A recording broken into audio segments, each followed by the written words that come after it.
All right, wonderful. Well, welcome back, everyone. We will continue our discussion and journey of the work of Helen Lewis. Thank you so much to our first group of panelists. They gave us some extraordinary information about Helen and her amazing work, and we are ready to continue the discussion. Our second panel will focus on Helen Lewis, Women in Appalachia. And I'm very delighted to be speaking with Barbara Ellen and Jessica during this time. So my first question will go to Barbara Ellen Smith. Can you speak to us about Helen's work on women's issues and/or Appalachia? Thank you so much, Veronica, and thanks to Kimberly as well for getting us all organized and logistically set up for this wonderful symposium. And thanks certainly to folks who are here participating. Jesse and I talked, or at least emailed in advance, about our desire to keep our comments fairly brief so that there would be time for folks to pose questions, make their own comments. There's a lot of folks here who know Helen also and have other experiences and stories to add. So let me begin by lifting up the title of this symposium, which I actually misread as what is your place in this place? I thought it was a really important question, certainly relevant to Helen's life. I don't understand it as a question about, what are the roles imposed on us, as in what is, being put in our place, but rather a question that invites us to think deeply about the place that we are living in, what its possibilities are, and what our contributions might be to helping to realize those. One of the questions that I have had for a long time, living in various parts of Appalachia and the deeper South too, is the question of what does feminism look like in Appalachia particularly. And I realized as I was thinking about my comments for this symposium that Helen's own work and life in many ways exemplify a kind of what I would think of as a kind of homegrown Appalachian feminism that about a commitment to community, not to individual advancement, which we often associate with feminism. And it's a feminism that's deeply rooted in place, but it's also not bound by or limited to the existing conditions of any particular place. So I want to talk a little bit about what I see as some of the elements of this kind of homegrown feminism that Helen's work and life exemplifies, and start by mentioning that her feminism certainly grows in part out of her own personal experience as a woman, but also out of what she witnessed as the treatment of women in her family. I'll never forget Helen telling me the story of her grandmother, Vicki, whose story is briefly related in the Living Social Justice book. But Vicki was a woman who had a child without the benefit of a marriage certificate and paid for that transgression by being forced to live in a kind of sequestered part of the house with her daughter, who was Helen's mother, and lived in what I think of as these sort of hidden and dark rooms in what Helen describes as a fog of Asthma-door cigarettes.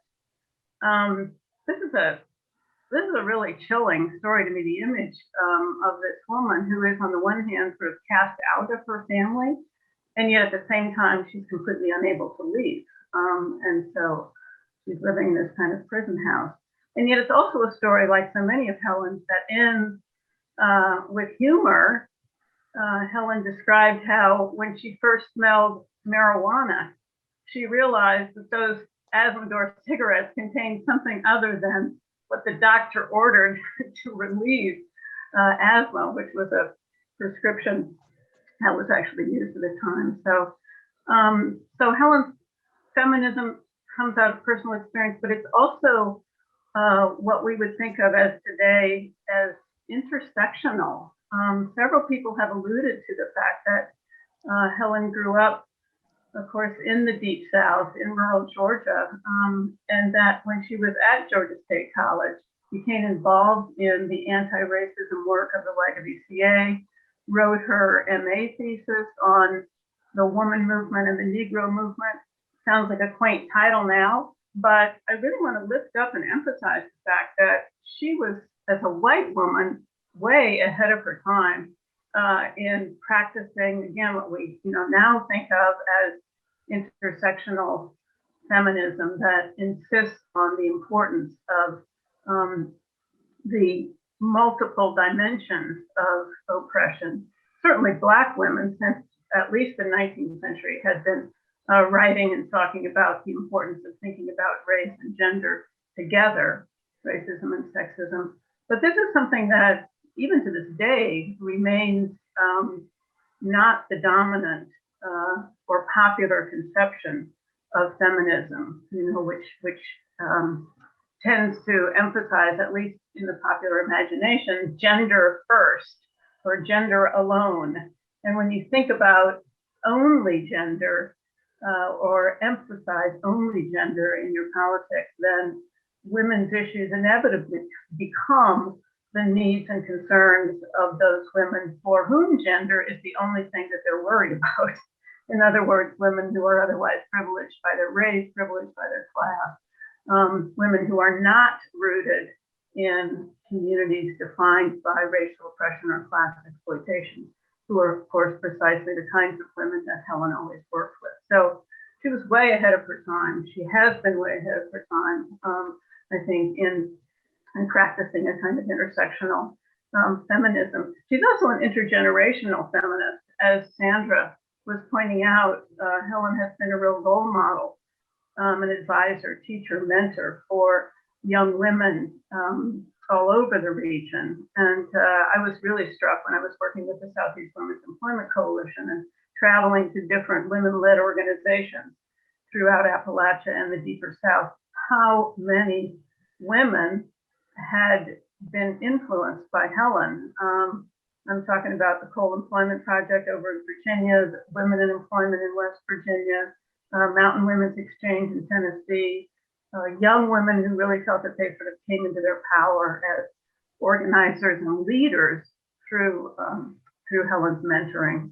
So she's also an intergenerational feminist. And then, moving through time a little bit, the organizations that I mentioned, like the Coal Employment Project, Women in Employment, even SWEC, the Southeast Women's Employment Coalition itself, were really focused on getting women access to employment that could pay them a living wage, often employment traditionally held by men.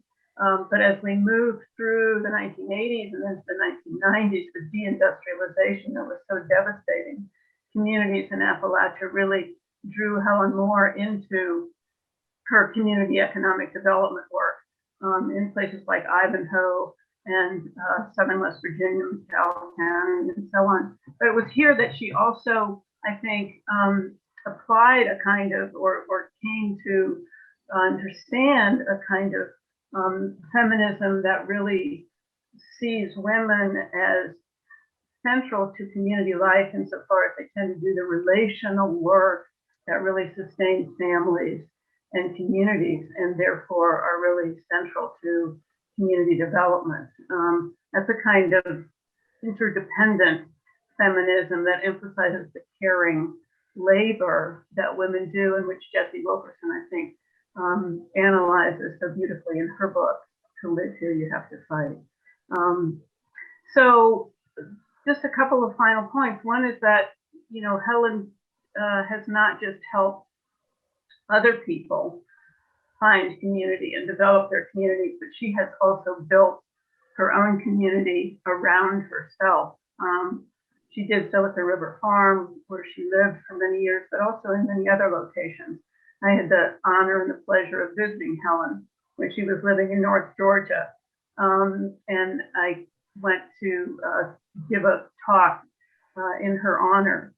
She, after that occurred, produced this enormous party with an abundance of food, old-fashioned, on demand, and way more people than I could meet. I was traveling with my father, who was in his 90s at the time. He lasted about an hour. I managed to persuade him to stay a little bit longer. I lasted maybe an additional hour, being in my, 60s or 50s, I guess, at the time. Helen was in her 80s and going strong, of course, when I finally had to leave. But the point being that Helen has always taken great joy in building community and surrounding herself with community. So the last time I saw Helen at an Appalachian Studies meeting, it was at Shepherd College, and she was talking about growing apples and maybe grapevines on old mountaintop removal sites as a new form of community development, and of course making wine out of the product. I mean, it was just such an astonishing testament, to this capacity to see beyond the limitations, in this case, it's just grotesque environmental destruction, into a future that is much more hopeful, and another way of developing community life. So Helen is ahead of her time in her intersectional feminism, her intergenerational, interdependent, certainly community-based, and as we'll soon hear, also international. So let me stop there and turn it back to you, Veronica, and hopefully then have some time for other comments. Thank you so much, Barbara Ellen. We'll now hear from Jessica to talk a little bit more about Helen Lewis and women in Appalachia. Thank you so much, Veronica, and thanks, Barbara Ellen, for those comments. I think what I'll say really dovetails with what Barbara brought up. And I also want to just thank Georgia College for the symposium, because I think it's such a wonderful opportunity to get together during this pandemic. So I'm really grateful to you all. I'm also really honored to be included with so many people that I've long admired. So I want to start with just the story of the first time I met Helen Lewis, which was, and I mean met as in reading her work. I was in a kind of musty corner of Sarah Lawrence College's library, which contained this surprisingly large collection on Appalachian history, which went back to Sarah Lawrence's interest in the Highlander Center. And it's there that I discovered Colonialism in Modern America, the Appalachian Case, which was one of the first books I used, along with other classics like The First American Frontier by Wilma Dunaway, in one of the very first historiographical essays I wrote for a graduate seminar. I was from East Tennessee, about 20 miles from the Highlander Center. I had fallen in love with Appalachian literature at Carson Newman College, but Appalachian history was relatively new to me. The initial spark had occurred back at Carson Newman when I read Jacqueline Hall's classic essay, Disorderly Women, Gender and Labor Militancy in the Appalachian South, about a woman-led labor strike in Elizabethton, Tennessee. And that essay had propelled me into a women's history graduate program where I discovered Helen. Of course, my family had no idea what I was doing and why I was now in Westchester County and all that, but it all worked out, as you'll see. So fast forward a few years later, and I was a doctoral student at UNC Chapel Hill, working with, yes, Jacqueline Hall, who I had read back in as an undergrad. And it was on a really gorgeous spring day that I received a call, or maybe an email, from Jacqueline with this urgent message. Helen Lewis was on campus. She was doing research on the YWCA. Sandra, I was there with her. She was working in the Southern Historical Collection. And I think that I probably called Jacqueline and was like, what do I do? What does one do when faced with the opportunity to meet an idol? And Jacqueline said, go find her. So I set off across UNC's campus, and I made my way to the reading room of the archives. Now I'm embarrassed to think that I interrupted Helen's precious research time. But Helen did exactly what you might imagine. She asked me to sit down with her, and we talked about our research, and we shared stories. Later that year, I would go to Helen's beautiful home in North Georgia and record an interview with her for the Southern Oral History program's Long Women's Movement in the American South collection, which is now digitized, and you can find that interview on their website. Meeting Helen, along with later meeting Barbara Ellen Smith and other women trailblazers in Appalachian studies, along with all of the women activists like Sue Ella Kobach and others who had worked with Helen over the years, crystallized for me the importance of my own work on Appalachian women's history, which, to be totally frank, could be a lonely field of study at the time. So I want to use my time to think through the legacies of Helen's scholarship for the field of Appalachian women's history. So first, Helen modeled collaborative research that took seriously women's life histories. And I think we've already heard a lot about this.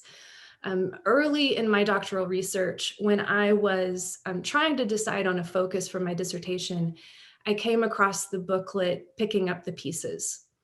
That was published in 1984. The booklet included edited life history interviews with 10 women who came from across the South to the Highlander Center where they told their stories. And the goal was to think through how women's work had evolved. Topics ranged from marriage, housework, changes in the economy, work in industrial and service economies, education, and women's relationships. And then none other than Barbara Smith wrote the preface to that booklet. So Helen had organized it, and I also read Barbara's intro there.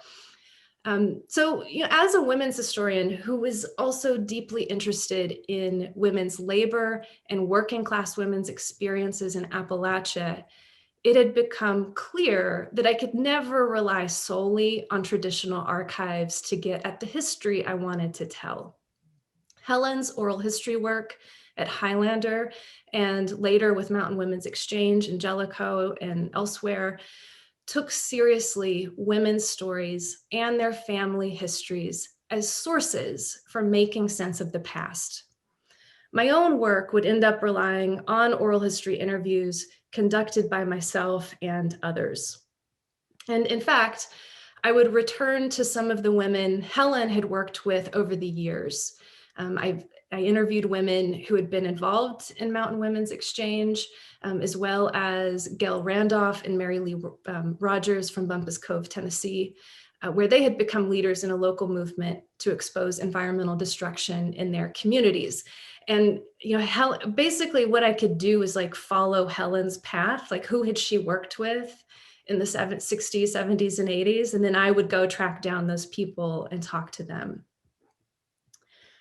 The second way that she really influenced me as an Appalachian women's historian is, I think, something that Barbara Ellen was getting at, that Helen had developed these big, bold ideas, and she was so ahead of her time. And these ideas came out of her own experience of history and her work with women in social justice movements.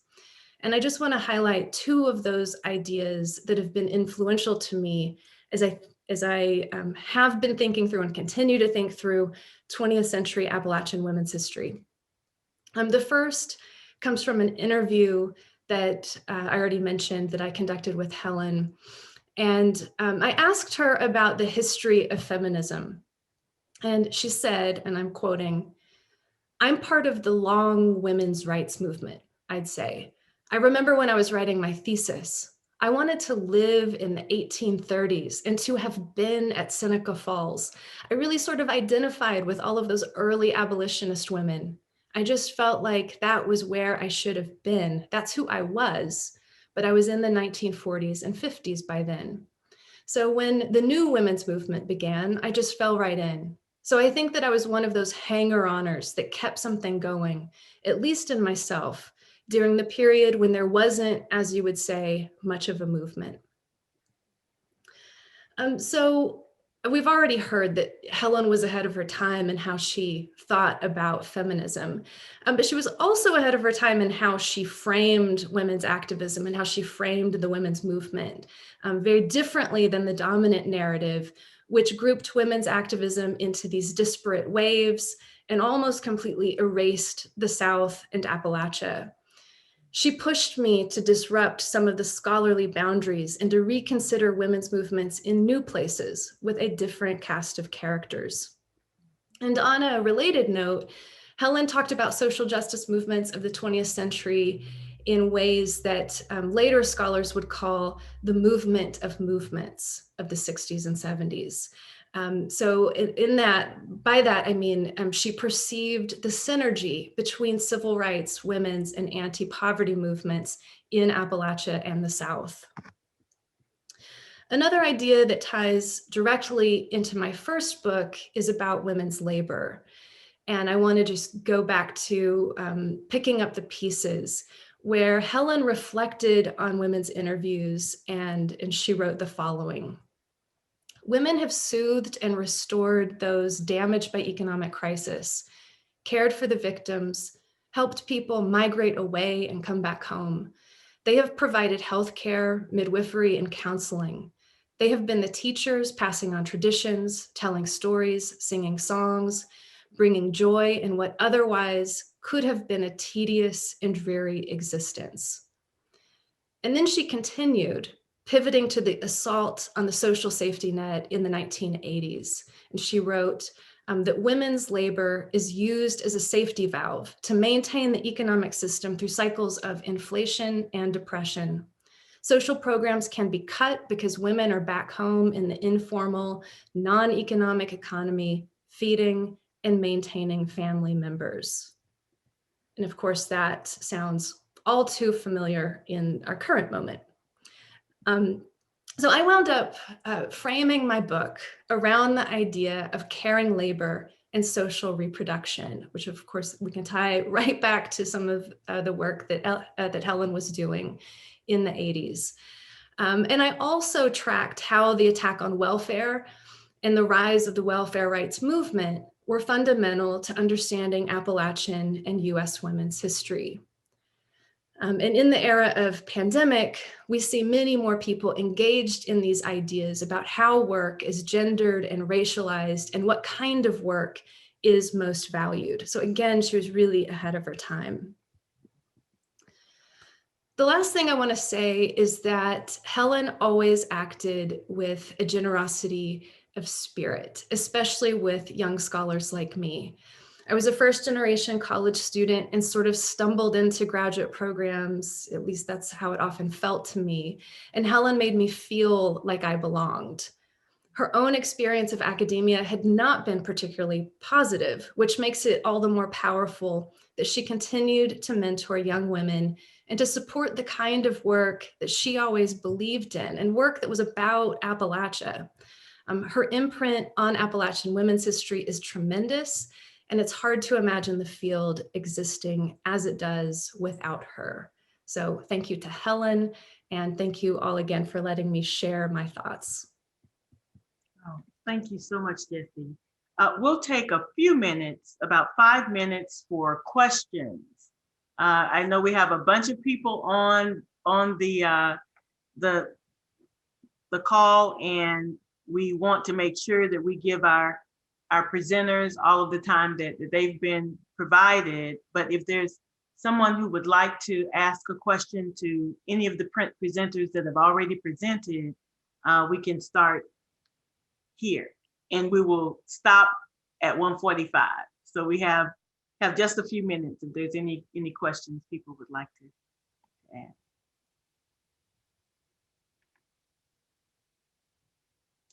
Okay, Dr. Bob, you're muted. You have to unmute your Let me do it again. Yeah, there you go. You muted yourself again, Dr. Bob. One more time. There you go. All right. I had a question, follow-up question for Sandra, and this concerns my own interests at Georgia College. But you talked about, Sandra, if you could just talk a little bit more about the YW and Helen, without being any spoilers for your upcoming book. But I'd like just to amplify the influence that may have had on her thinking. She talked a lot about Clarence Jordan and his coming to campus to, as Pat and Judy discussed, tell the Good Samaritan story. She was very much influenced by the speakers who came to campus through the YWCA. She was involved in the race committee, and the race committee was something that was started in 1935. It could have even been earlier than that, but anyway, this was a thorn in the side of President Wells. But Helen was the race committee chair, if you will, for the YWCA, and as we all know, it's a white women's college, so their more progressive approach to race was very, it was difficult for President Wells. But Helen was very much influenced by the YWCA through the Students in Industry program. As Dr. Tenbus mentioned, that's when she went to Hartford, Connecticut. That had a big influence on her. She wrote about that in several different places. She also was shaped by her, the various, I forgot now what I was going to say, Dr. Bob, but the Students in Industry program really influenced her, her work on the race committee. Oh, I know what it was. The YWCA also, they integrated race and class in their analysis of things. And so they had people come to campus such as Lucy Randolph Mason and Frank McAllister.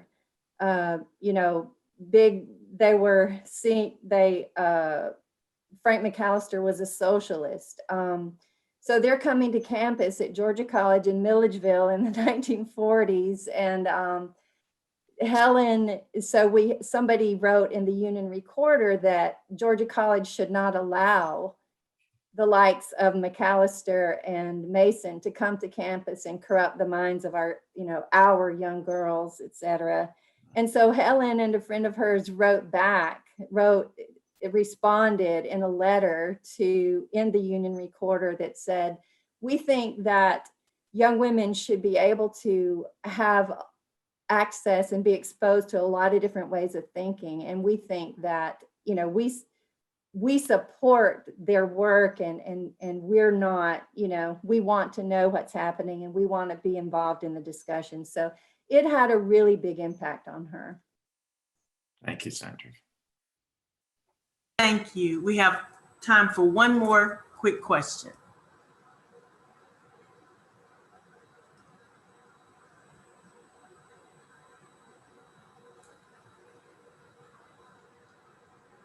Hard to even have a quick question.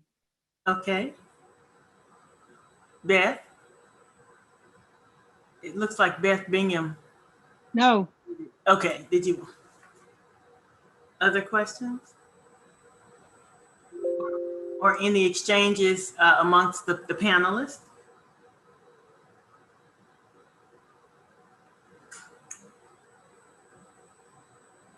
I just want to say thank you to everybody that's speaking, because I'm learning some new things that I didn't know before.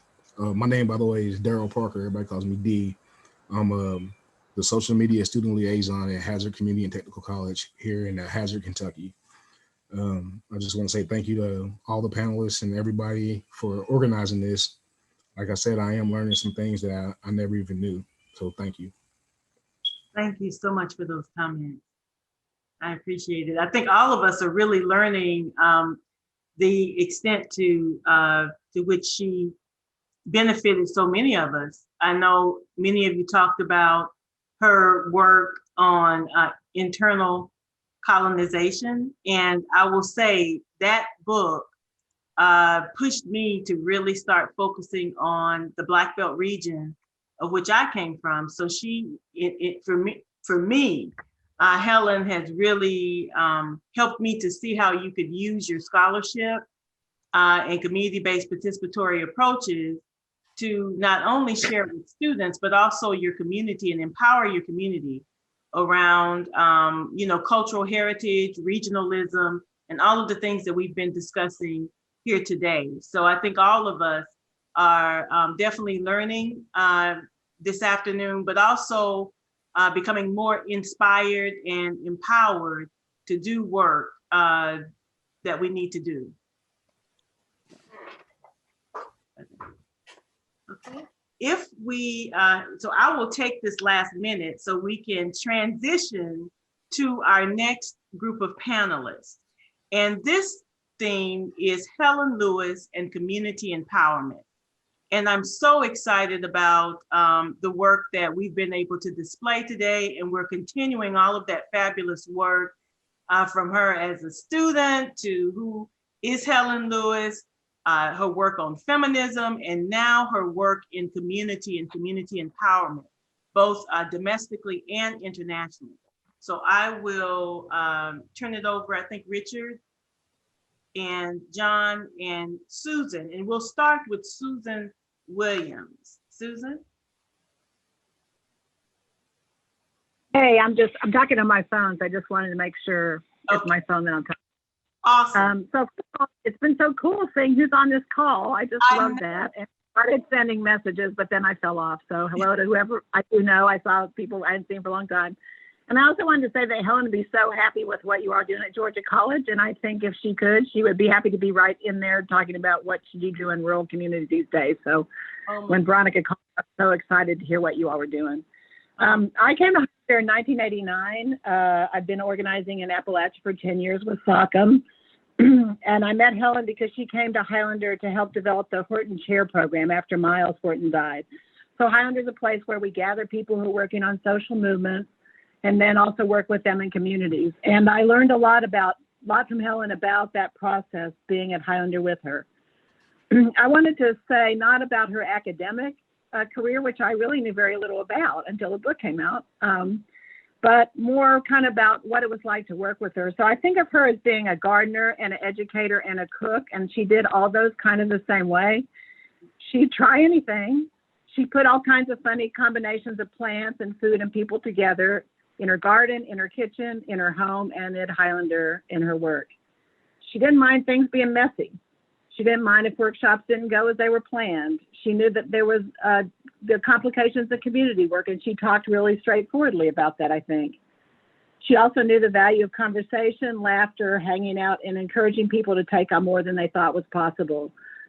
Because she was doing the Horton Chair, she was hosting people at her house all the time, but I don't think that was just because she was doing the Horton Chair. I think it was her inclination to gather people together, let them talk to each other, meet each other, drink old fashions or wine or whatever.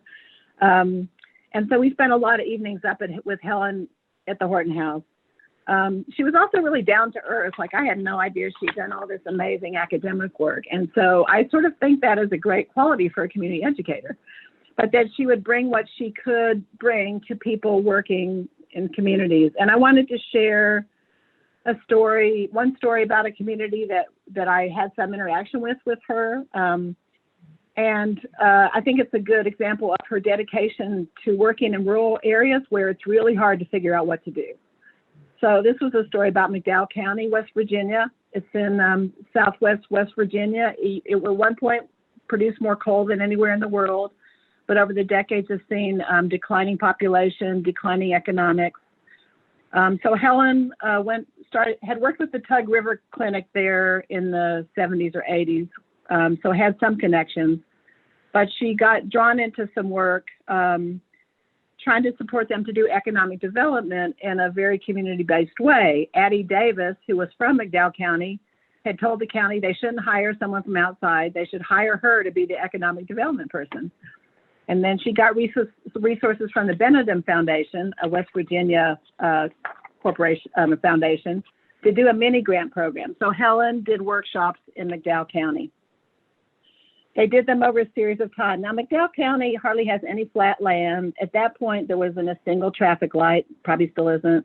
Incredibly steep slopes, very deep valleys, incredibly twisty roads with coal camps dotted all along. So people were really pretty isolated. So the mini grant program was to help people think about what to do to build community in the economy, but in some ways it did more to connect people across these communities to think about the whole county. So I remember going to workshops with her in where people would talk about what they were working on, report on their projects. There was someone who came to share about the possibility of growing shiitake mushrooms and logs as an economic development enterprise. It was really relaxed. It was really comfortable. People felt energized and hopeful. And she also asked questions to help people move to a different place. So she worked with people in McDowell County over a period of time. And one of the projects was led by Frankie Patton Rutherford in Coretta, West Virginia. They renovated the school there. It was right in the middle of the coal camp town. They renovated the old school. They still exist, but they were offering music events to bring the community together. They had a children's program. They hosted groups to come help with housing rehab and have done all kinds of things. I just looked up their website, and they're still quite active. Well, I also remember Frankie Patton Rutherford and her husband, Carl, and their daughter coming to workshops. So part of the process of Highlander is doing deep work in communities. Helen really knew people, hung out with people, but also bringing them to Highlander to meet other people. And I remember we did some economy schools, and I remember an economy school where Frankie and Carl came, but there were also women from Fuerte Unida in Texas who had organized after the closing of Levi's factory in San Antonio. Puanani Burgess from Hawaii was there, who had met John and Helen in Hawaii. There were staff from the Piedmont Peace Project doing amazing work in rural part of the Piedmont, and the folks from Big Creek People in Action. So we were talking about what could people do in their communities, and it was a really diverse kind of groups of communities, very different. But what I sort of remember more is people laughing, playing drums, music, and just developing relationships. And I think that Helen really understood the importance of people developing relationships that last past a workshop, past a class, but last over time. And she's pulled together people across this region and the world in really lasting connections and relationships. And it was through her that, and also John and Barb and all kinds of people on this call, that I got connected to all kinds of different people. And that's been really important to me. I think it's really important to think about how dedicated she was to rural communities, and to really recognize these rural communities are in worse shape than they were when she was working really actively, and there's very little attention for rural areas. And so I think that really, and it's hard to figure out what to do in rural communities, to move out of extractive industries, to move out of bad agriculture economics, to move out of the loss of factory jobs. And so her dedication to helping people in situations where you would think there was nothing people could do is really important for us to remember now, and to really, I think, focus on and address.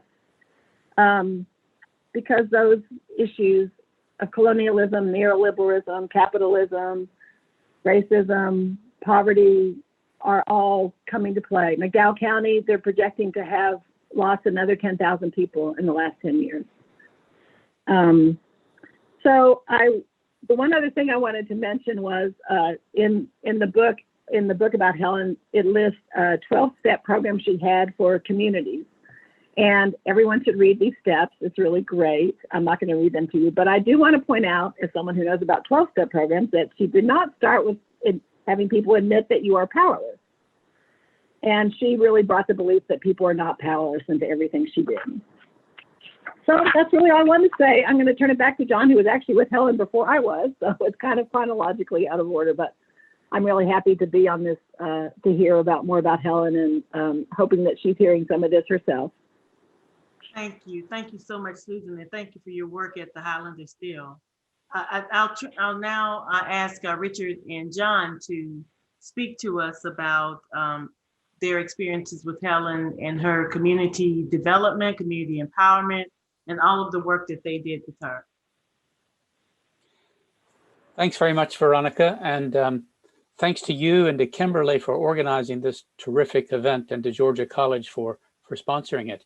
I've known Helen for many years, but I've learned so much here this evening, and really appreciate the beauty and grace by which people have been sharing these memories. So much has been said, and in fact, some of the things I was going to say have been said.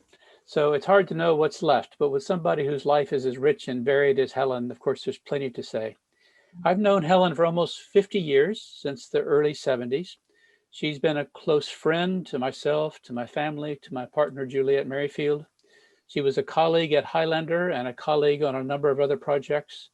She was, for me, a mentor, someone who, as many other people have shared, someone who has inspired us to push to do better and to help us see new possibilities to which we can aspire.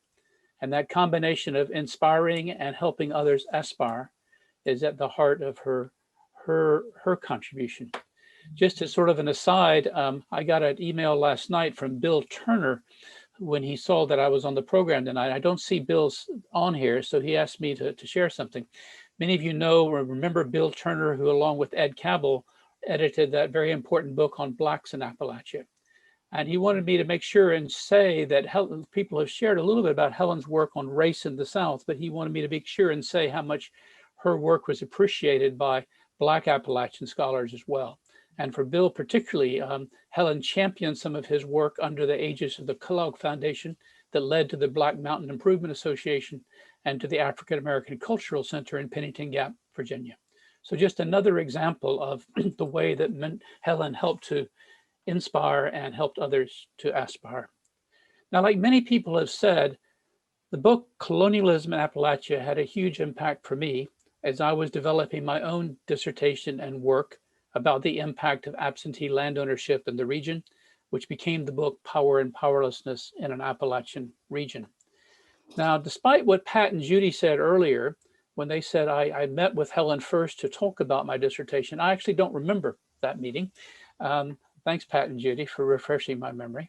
My first memory of meeting with Helen was when she invited me to speak to one of her classes in Clinch Valley College and to share some of these videos that I had made with Richard Greatrex, with whom we'll hear from in a few minutes, about Appalachia and Wales.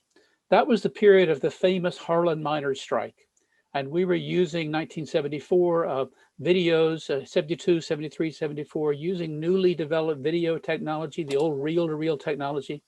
And because I was in school in the UK doing graduate work at Oxford, we were recording the stories of Welsh miners, taking them to Wales and recording the stories of Welsh miners during the famous 1974 miners' strike that almost brought the government down in the UK. And Helen asked me to come and share some of those videos informally and to have a chat with their students in her class. And we had a great discussion. And I think from that, it may have helped to inspire her later project. So just to tell a little story, after that discussion, we returned to her farm off the Clinch Valley River. And many of you, if you know that farm, you know it had a long, unpaved, very rough road that snaked down the hill to get to the valley where the farm was. Well, it was late at night and we had been talking for 2 hours and we were still so excited talking that we were talking all the way down that very muddy and slippery road. And the road turned and I didn't. And I slipped down the road, down the bank about 30 feet with my notes and my videotapes flying. Helen kept on talking away. And I think it was sometime later that she realized that I was no longer there. And she had to turn around and come back and find me trying to climb up the muddy bank. And we kept our conversation going. And I think it's a bit symbolic that Helen was always slightly ahead, but she still looked around to check that you were following her behind and help you climb back up when you had slipped along the way. So I think it may have been that evening where we hatched this idea of maybe some other time of her coming to South Wales to do a more in-depth series of video ethnographies about the Welsh coalfields, for which she successfully raised funds. Now, video ethnography is a process of, just like Sandra talked about, of open-ended interviews. Helen didn't come with a set of questions. she came to really hang out with people in those communities and to use video to capture their moments and to capture their lives. By 1975, she was there, and along with Richard Greatrex, whom we'll hear from, and myself, who was still studying in the UK, we started making tapes. And we made tapes just by going to the local pub and talking to the miners, or going to the schools, or interviewing various old timers, just like she did everywhere she goes. And as other people have said, as Susan has said, it was that ability to bring people together, to listen to people, to meet them where they were, and to learn from them, that was really so magical. Richard may say more about this, but her ability as a woman from the United States to walk into a miner's pub entirely inhabited by men and drink with them and record their stories late into the night was just a classic act to watch and from which to learn. Now that visit spawned a now almost 50-year-old exchange between miners and their families in Appalachia and Wales. Pat Beaver set up an exchange program through Appalachian State. Over 200 students have participated. Many cultural workers and musicians have gone back and forth, and that's been a long enduring history between two regions. This history also contributed, as been mentioned earlier, to the work by Tom Hansel in his great film After Coal, which traced the histories of these two regions, their cultures, their livelihoods, as they'd been built by coal, and then as they searched for new futures as the mining industry declined. Now, when this initial wealth exchange ended, as we've heard, Helen returned to Clinch Valley College, only to find that that while she had been away, her position had been redefined, her office had been relocated to the janitor's office, and she had been proclaimed as somebody who was unwanted at the college. Now, the story I always heard, slightly different from what Pat heard, was that a local strip miner would offer the college that they would build a new gymnasium on one condition, that Helen Lewis was gracefully moved on and was no longer on the faculty. I don't know if that's true, but Helen did move on, and she fortunately joined the staff at Highlander, where Julie and I were working. And while Susan recounted some of her magic at Highlander in the later period, I want to just recount two quick projects because I think they're symbolic of the nature of the importance of her approach to this work. Her first project at Highlander was to help strengthen the leadership of members of boards of community-controlled clinics across the region, a legacy of the United Mine Workers Health Program. I want to raise this because in our own Appalachian history, this was a model of democratically controlled healthcare, which has so much to teach us even today as we struggle over a way to exercise control and rights to achieving healthcare in poor communities. Helen wasn't a health specialist, but this program was much more about empowerment and focused on how ordinary citizens could work with health professionals to sit on their boards, to manage and maintain their clinics as community-based, democratically controlled institutions. The work epitomized so much of her later work that other people have also referred to, of how to use community knowledge as a basis for action and development, which was sometimes complementary to and sometimes opposed to expert-based knowledge. So the idea of ordinary miners and poor folk in these communities having equal voice and actually making decisions with and over doctors was quite an empowerment process of popular knowledge over expert knowledge in that context. Now, this theme was also very much part of her work in the early 1970s with the Kingsport Study Group. Juliet was part of this, Beth Bingman on the call was part of this, and others, which used community-based investigation to challenge the health and environmental impacts of the toxic spewing from Eastman Kodak and other industries in the Kingsport region. This project led in turn to a National Science Foundation program, which created public fora across the region to bring scientists and citizens together to discuss occupational and environmental disease. That led in turn to the work of Bumpus Cove, where Helen worked with people already mentioned earlier by Jessica to build a very strong project challenging toxic waste in that area. But in the sense of Sandra talking about Helen's ability to stir up good trouble in Kingsport and East Tennessee, these fora became quite controversial as they exposed the legacy of toxic waste in the region, and they spoke truth to power in ways that some of the corporate polluters found uncomfortable. And some of you remember the episode when we woke up one morning after this National Science Foundation symposium that simply brought doctors and experts and citizens together to find the headlines of the Kingsport Press talking about this being a communist-inspired plot because it had been run through Highlander, and resorting to the memes of the McCarthy era some 20 years ago to try to discredit Helen's work. I share these two examples because they contain within them these two critical themes, which others have referred to, which I think extended her work beyond the region. And these have to do with her analysis of corporate and colonial power and her commitment to action based on people's or popular knowledge. Influenced both by her encounters with mining companies as well as the chemical companies, and building on her earlier analysis of Appalachia as an internal colony, during the 80s and 90s, she began to extend that analysis. In this book, in the Colonialism in Modern America book, as other people, almost everybody has referred to, she and her co-editors understand the region by drawing on colonial theories used by liberation thinkers from other parts of the world to explain development and underdevelopment in their parts of the world. With such an analysis, and for such an inveterate networker and activist, it would be only a matter of time before Helen's work began to reach beyond Appalachia to forge links elsewhere. Partly this may be seen in the Welsh projects, a region described by the scholar Michael Hector as an internal colony in the British context. So she was using Wales to link one internal mining colony with another. But as Pat and Judy also said, Helen's international links went beyond Wales.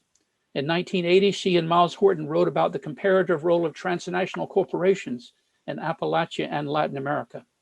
In this essay, she emphasizes the importance of a global understanding. She wrote, "It is important to develop pride in the region's rich cultural heritage, but it is also important to see Appalachia as part of a worldwide process of development and change. We must deal with economic and political questions and build an understanding of what is happening in the region and how it is connected to the global economic system." She didn't just write about these ideas, she put them in action, as we've heard, traveling to Southern Africa, South Africa, Botswana, Namibia, to link up with others doing transformative education and community development. She organized women's exchanges between mountain women and women community development leaders across the world, and more. So Helen's networking also brought together people who saw knowledge, and in particular community-based popular knowledge, at the heart of the community development process, much like her earlier work to empower community leaders on health clinics had sought to do. In the late 1970s, building on the work of Paulo Freire, leaders in the International Council of Adult Education, Bud Hall, in particular Rajesh Tandon, whom Helen later hosted at Highlander as one of the Horton chairs, they were developing through the International Adult Education movement, this whole term of participatory research. Now, participatory research rolls off our lips these days, but in the late 70s, it wasn't a word that was part of our vocabulary at Highlander or any place else. We first heard about it when Bud Hall and Rajesh Tandon visited us at Highlander in the late 70s, and it captured the essence. We were excited, Helen and I were excited, it captured the essence of her approach, whether in Ivanhoe or Jellicoe or other places that we've heard about, using her skills as a researcher to regain and make more visible other people's knowledge as a basis for their empowerment and change. And in 1980, I had the privilege of accompanying Helen to Ljubljana, Yugoslavia, for what was one of the first international workshops on participatory research. I think it's either the first or second international workshops that we know where we share these methods across borders. And Helen shared her work in the Appalachian region. In 1997, she was also an important part of another very large international conference on participatory research pulled together in Colombia, organized by another great sociologist, Orlando Falls Borda, where she worked and shared her work in Ivanhoe. And like Foles Borda, the great Latin American sociologist who led the participatory research movement, she and he both used the method of recovering people's history as a way of re-understanding the present and building hope and directions for the future. I was delighted to hear Dr. Donen, President Donen, talk in the very beginning today about Georgia College's commitment to a public liberal arts. And in my book, in the book edited by Pat and Judy, I referred to Helen not only as a leading public intellectual, but she wasn't only she was public intellectual in the sense that she used her knowledge and her research to inform publics, to inform broader audiences beyond academia. But as people have pointed out, she wasn't only a public, and she still is not only a public intellectual, but she's a participatory intellectual who used a lifetime of research, teaching, and networking to enable others to recover their own knowledge, to learn and to act for themselves. Now, I share these stories because they help us to realize that the impact of Helen's work that people have shared extends far beyond the Appalachian region.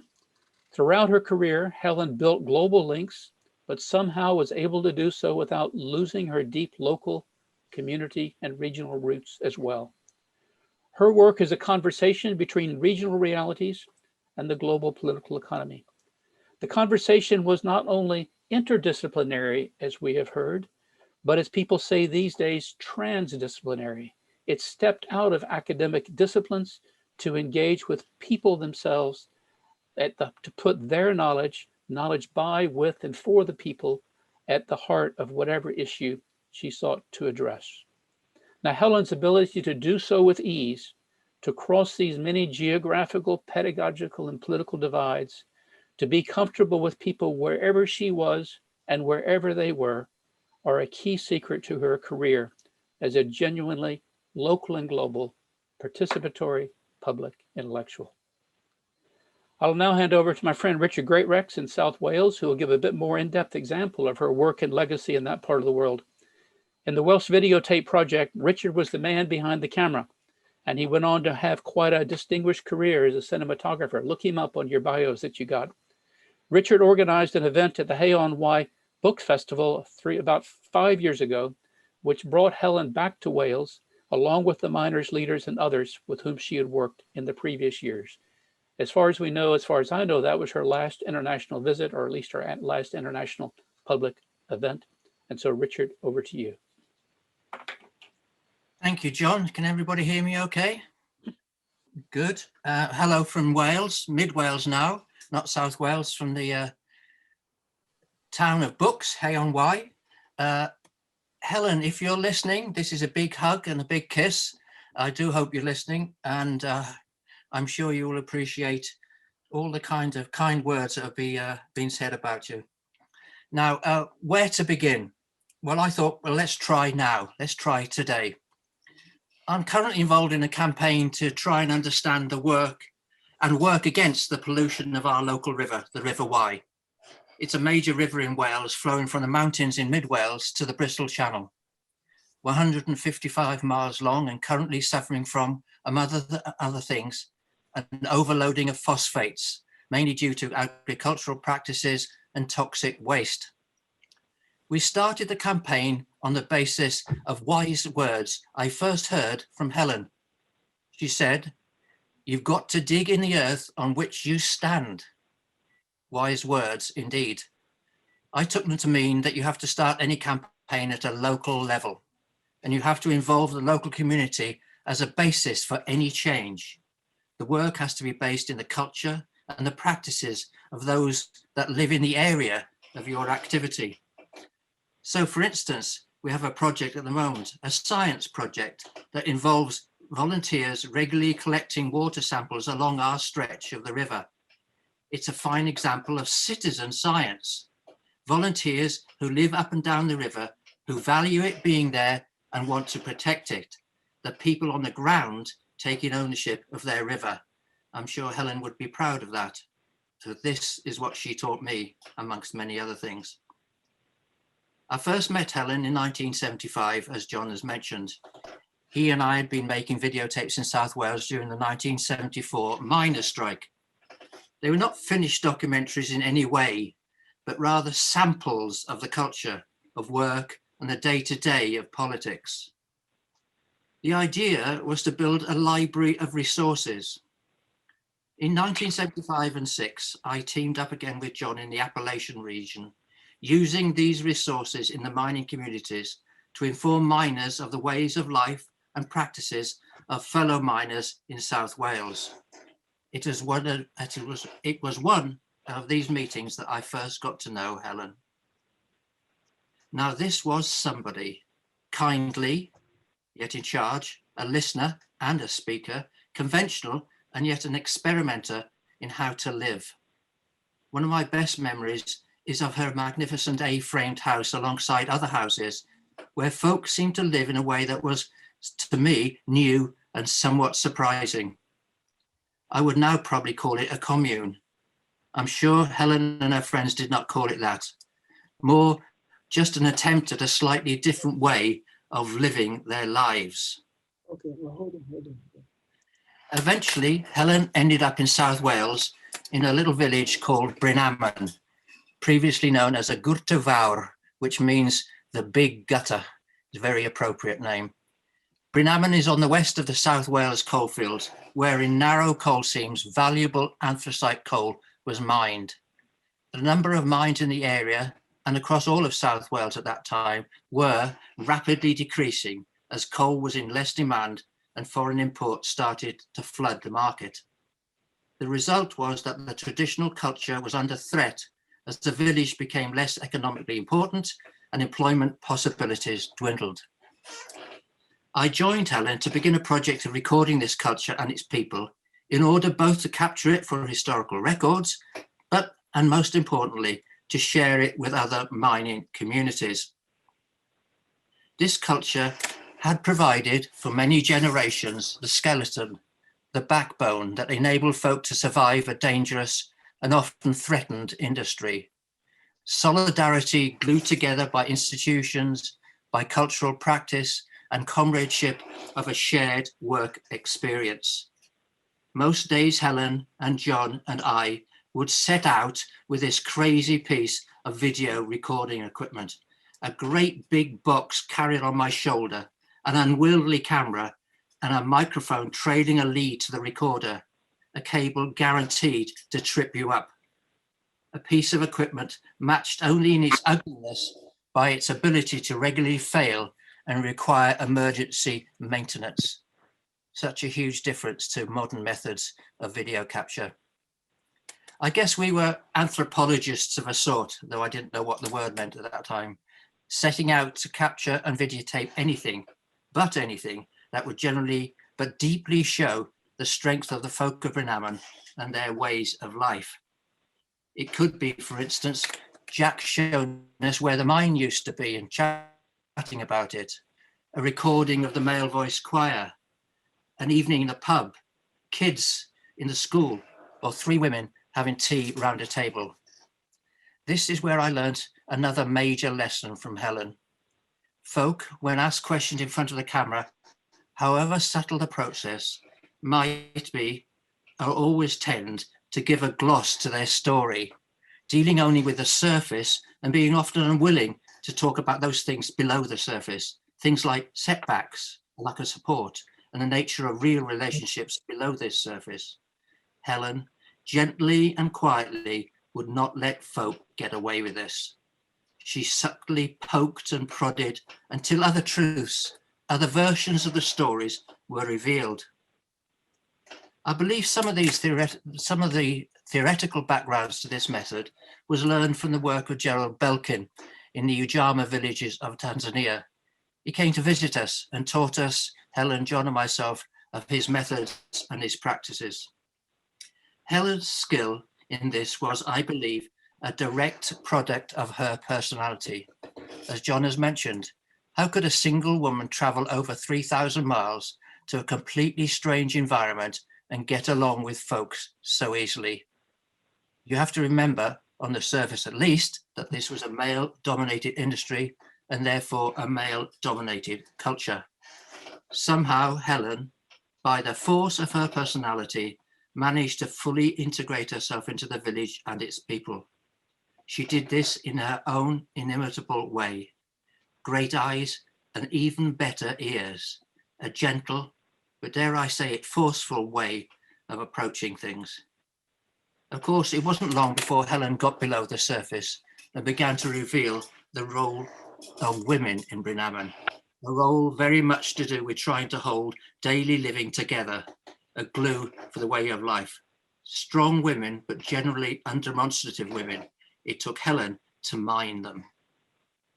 Thinking back about Helen's work from my perspective, I began to see her less as an observer, as has been mentioned, and more of a participator, moving from simply observing at a distance to being an integral part of the process. I'm reminded of the notion of an organic intellectual. The notion was first written about by Antonio Gramsci. He was an Italian socialist trying to desperately understand how change is brought about within the day-to-day culture, as well as the more national or global political arena.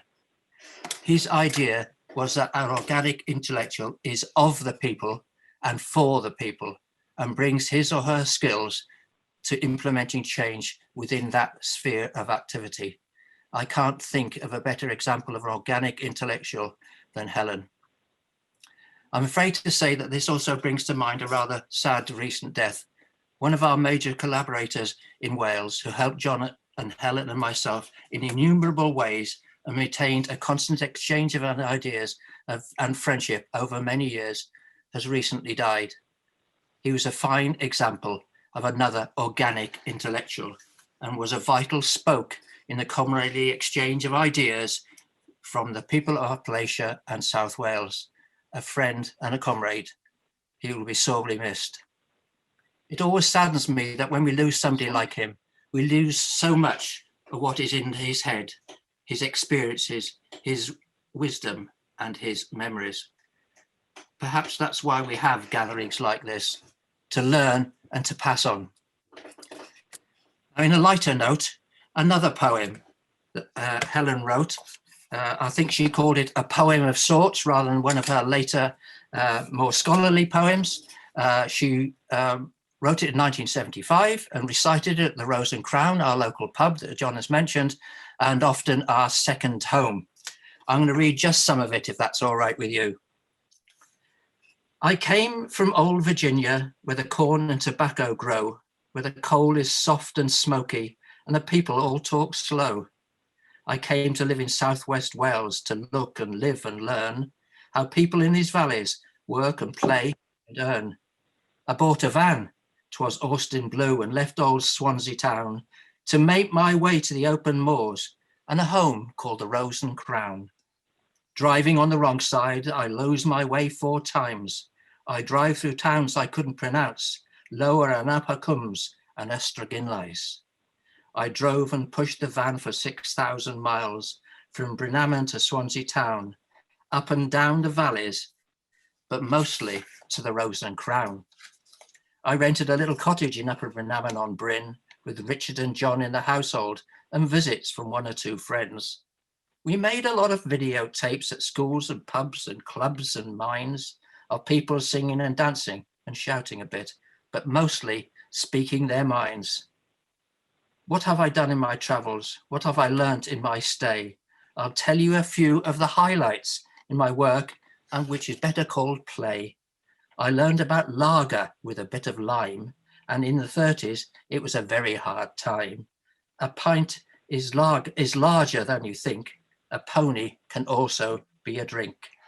A fiddle is not a violin. Enjoying oneself is not a sin. A hobble is not a funny walk, and a chat may not be a talk at all. I had the greatest welcome and made some lasting friends, so I'll be back for Christmas by jet, boat, or a broom in the winds. And when I reach the USA and how was it, asked my mate, I'll give a smile and a little wink and say, it was bloody great. That's it. Thank you very much, folks, for listening. Thank you. Thank you. That was beautiful.